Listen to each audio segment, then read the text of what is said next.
ചേച്ചിയുടെ ഒരു ആരാധിക സുരഭി ചേച്ചി എന്ന് പറഞ്ഞാൽ ഭയങ്കര ഇഷ്ടമാണ്. അങ്ങനെ ഒരാൾ ഇവിടെ ഉണ്ട്. അങ്ങനെ ഒരാൾ? നമുക്ക് ഒരു LED വാളിൽ ഒരാള് ആ ആള് വന്നിട്ടുണ്ട്, നമുക്ക് നോക്കാം. യെസ്. മീന്റെ പള്ളേലേ എന്താ മോതിരല്ലേ? അല്ലമ്മ സ്വർണ്ണാണോ? ഒന്നുമല്ല.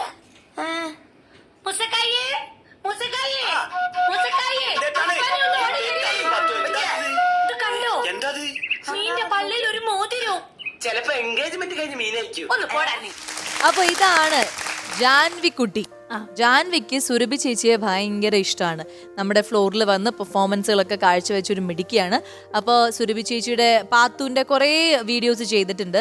കുറെ കുട്ടികൾ അങ്ങനെ വഴിതെറ്റി അയ്യോ, ആ കുട്ടികളുടെയൊക്കെ ഏറ്റവും പ്രിയ താരമായി മാറിക്കൊണ്ടിരിക്കുകയാണ്. എന്തായാലും ആ ക്യാരക്ടർ ഇപ്പോഴും കുഞ്ഞുങ്ങൾ മുതൽ വലിയ ആൾക്കാരുടെ വരെ മനസ്സിലുണ്ട് എന്നുള്ളതിന്റെ ഒരു തെളിവാണ് ഇപ്പോൾ നമ്മൾ കാണിച്ചത്. അപ്പോൾ ഈ കുഞ്ഞിന് ഇന്നിപ്പോ പനിയാണ്, കുറച്ച് സുഖമില്ലാതെ ഇരിക്കുകയാണ്. അപ്പോൾ സുരഭി ചേച്ചി വരണു അറിഞ്ഞപ്പം വന്ന പനിയാണോ? അല്ല, വിളിക്കണം എന്ന് പറഞ്ഞു. ഓക്കെ, വിളിക്കാം. അപ്പൊ നമുക്കൊന്ന് സർപ്രൈസ് ആയിട്ട് വിളിച്ചു നോക്കാം ജാൻവിയെ. യെസ്. ഹലോ ജാൻവി.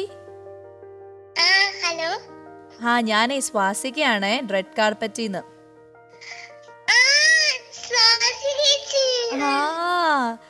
എന്ത് ചെയ്യുവാ? എനിക്ക് ഭയങ്കര പനിയാ ചേച്ചിയാണ്, ഞാൻ കിടക്കുകയാണ്. ആണോ?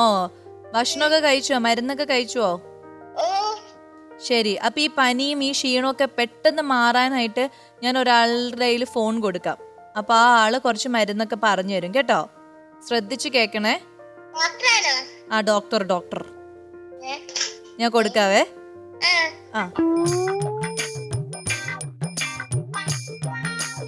Hello hello. Doctor Fathima CM ആണ്.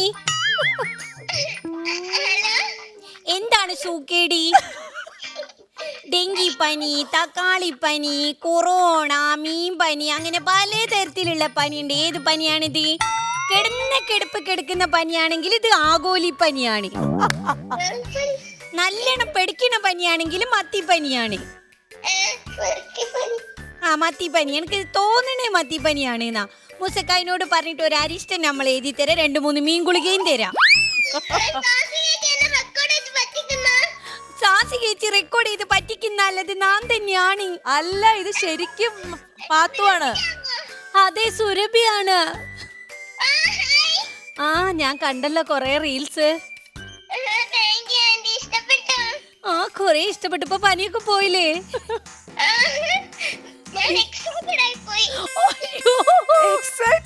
പനി പിടിക്കുന്ന സമയത്ത് നമ്മൾ ഇങ്ങനത്തെ വാക്കുകളൊന്നും പറയാൻ പാടില്ല, ചങ്ക് കെട്ടി പോവും. ശരി, നല്ല കുട്ടിയാണെങ്കിൽ നമ്മൾ റിസ്വാൻ ഒന്ന് ആലോചിക്കട്ടെ. മതവും ജാതിയും ഒന്നും നമുക്കൊരു പ്രശ്നേ അല്ല. അങ്ങനെയാണെങ്കിൽ അടുത്ത ആഴ്ച തന്നെ നമ്മൾ അങ്ങോട്ട് വരുന്നുണ്ട്. കുറച്ച് കുടുംബക്കാരെയും ഒക്കെ കൂട്ടി ഒരു വളടലിന്. പനി മാറ്റിക്കൊള്ളണം കേട്ടോ. ഓക്കെ. അപ്പൊ എന്നാലും മുസക്കായിന്റെ അടുത്തും പറയാം. വളരെ സന്തോഷം ഇത്രയും ഡയലോഗ്സ് ഒക്കെ നോക്കി കണ്ട് പഠിച്ച് പെർഫോം ചെയ്യുന്നതില്. ഓക്കെടാ, ബൈ ചക്കരെ, ബൈ. എല്ലാരോടും അന്വേഷണം പറയൂട്ടോ. പറയേണ്ടതറിയില്ല. അപ്പൊ സുഖമായിട്ട് കിടന്ന് ഉറങ്ങിക്കോളൂ കേട്ടോ, റെസ്റ്റ് എടുക്കൂ കേട്ടോ. Okay, bye bye.